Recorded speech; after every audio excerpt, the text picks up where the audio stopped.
What's going on right now? Servus, grüßt euch, hier ist der Olli und hier sind wir am wunderschönen Turtle Pond in Northern New Jersey.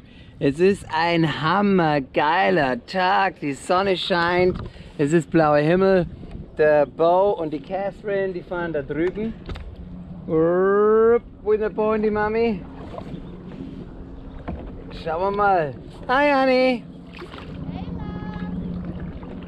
Und die Zoe und ich, wir fahren hier. Achtung. Zoe, sag mal hallo. Hier. Hi Grandma. Oh, hi Grandma, hi guys. Und da bin ich. Yippie! Also wir haben viele liebe Grüße, uns geht's gut, wir sind sicher. Wie sagt man so schön, kneelen mit den Protestern, aber sind gegen die Gewalt bei den Protesten. Also das muss man ganz sicher sagen.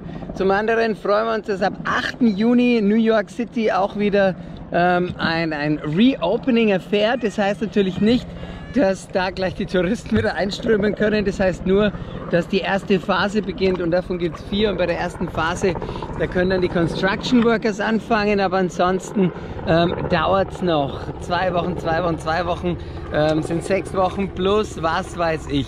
Wir melden uns nächstes Wochenende dann aus einer anderen Ecke aus New Jersey. Da sind wir dann an der Jersey Shore, besser gesagt in LBI, Long Beach Island. Das gibt ein ganz schönes kleines Hotel direkt am Wasser und da werden wir das Wochenende verbringen. Da werde ich euch dann auch einen Film schicken. Das ist der Wahnsinn. Da kommt noch ein kleiner Link dazu. Da könnt ihr da schon mal auf die Seite schauen und die freuen sich auf uns. Und ich freue mich jetzt, euch nochmal den schönen See zu zeigen. Also, der Turtle Pond ist eine geile Sache, ist wunderschön. Und ich sage jetzt Servus und Ciao. Wir hören uns wieder. Bis bald. Pfiat.